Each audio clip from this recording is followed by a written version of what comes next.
Hello everyone, आप सभी का हमारे इस चैनल में बहुत बहुत स्वागत है। दोस्तों, आपको एवं आपके परिवार को दीपावली की हार्दिक शुभकामनाएं। तो दोस्तों, आज मैं आपको धनतेरस पूजा की सामग्री बताने जा रही हूं। धनतेरस के दिन हमें पूरे 4-5 पूजन करने होते हैं। एक तो हमें लक्ष्मी गणेश जी का पूजन करना होता है, दूसरा भगवान धन्वंतरी का पूजन करना होता है, तीसरा हमें कुबेर जी का पूजन करना होता है, चौथा हमें यम देवता का दीपक जलाना होता है। तो आप ये पूजा एक साथ भी कर सकते हैं, अलग अलग चौकी लगा करके भी कर सकते हैं, या फिर अपने घर के मंदिर में भी कर सकते हैं।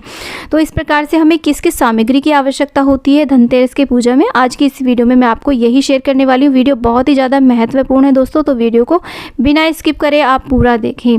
तो देखिए, सबसे पहले मैं आपको दिखा दूँ कि जो भी हमें किसी भी पूजा में बेसिक रूप से एक धूप और दीप की आवश्यकता होती है। इस तरीके से देखिए, आप घी का दीपक बना सकते हैं, तिल के तेल का भी आप दीपक बना सकते हैं। इसके साथ में हमें हल्दी, कुमकुम, रोली, चंदन और अक्षत, चावल की आवश्यकता होती है पूजा में। ये आप अपना चौकटा रख लें। साथ में धनतेरस के दिन धनिये का भी विशेष रूप से पूजन किया जाता है। धनतेरस के दिन धनिया खरीद के अवश्य रूप से लाना चाहिए। और इसी के साथ में हमें अक्षत की ज़रूरत पड़ती है। देखिए, पूजा में साबुत चावलों का बहुत ज़्यादा महत्व होता है, बहुत ज़्यादा ज़रूरत होती है, तो आप साबुत चावल ले लें। और इसी के साथ में सोने चांदी की कोई भी वस्तु, धनतेरस के दिन यदि आप कोई सोने चांदी की नई वस्तु खरीद के लाए हैं, उसे आप पूजा में रखें। यदि आप यूज़ की हुई कोई भी वस्तु यूज़ कर रहे हैं पूजा में, तो आप उसे गंगा जल से अवश्य रूप से धुल लें। तो यहाँ पर मैं एक चांदी का सिक्का और एक रिंग ले रही हूँ। अगर आप बर्तन खरीद के लाए हैं तो पूजा में वो भी आप अवश्य रूप से रखें। कोई भी चीज़ जो आप खरीद के लाए हैं धनतेरस पे, वो आप पूजा में अवश्य रूप से रखें, उसका भी पूजन किया जाता है। इसके साथ में कुछ जनेऊ ले लें।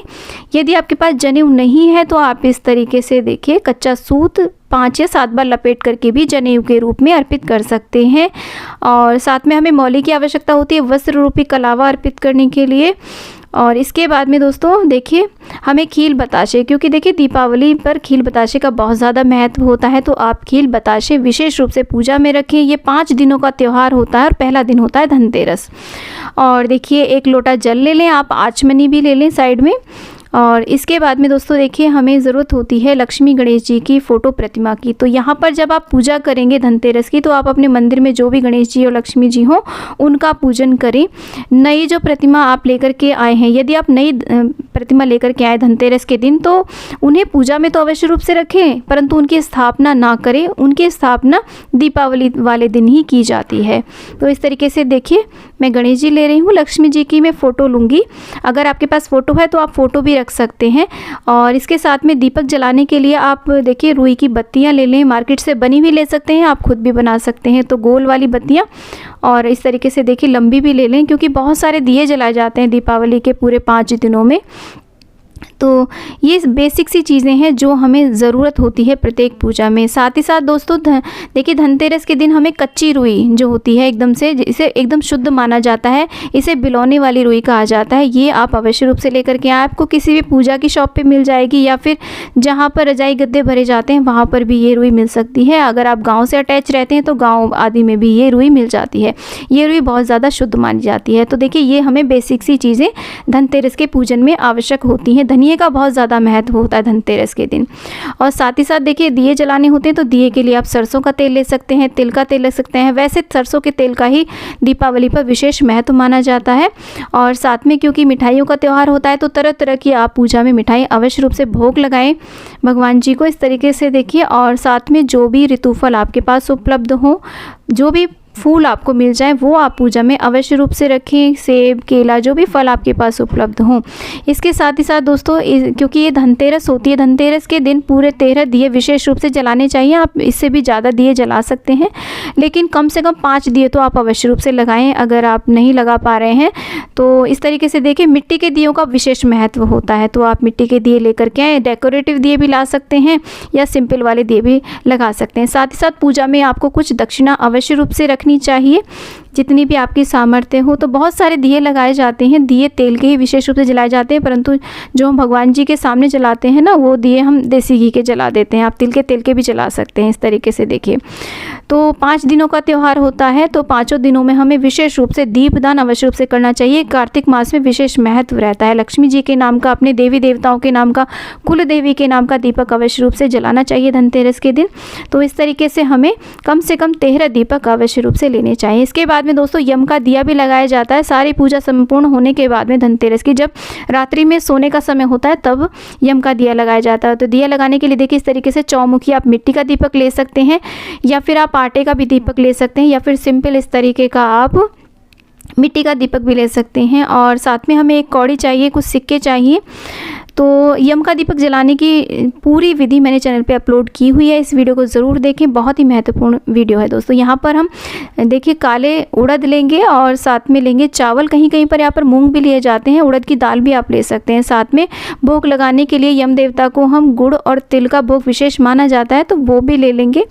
तो इस तरीके से आप यम का दीपक अवश्य रूप से जलाएं। यदि आपके यहाँ पर यम का दीपक नहीं लगाया जाता है तो आप इस पार्ट को स्किप कर सकते हैं, परंतु बहुत ही ज़्यादा विशेष रहता है यम का दीपक जलाना। इसके साथ ही साथ पंच मेवा ले लें, विशेष रूप से भोग लगाने के लिए 5 तरह की मेवा होनी चाहिए, क्योंकि ये लक्ष्मी जी का पूजन है, पूरा वैभवशाली होना चाहिए। इसके साथ ही साथ हमें धन्वंतरी भगवान की फ़ोटो प्रतिमा मिल जाए और कुबेर जी की, यदि नहीं मिल पाती है तो आप प्रिंट आउट निकाल करके भी उनका पूजन कर सकते हैं, नहीं तो आप सुपाड़ी पर भी इनकी स्थापना कर सकते हैं।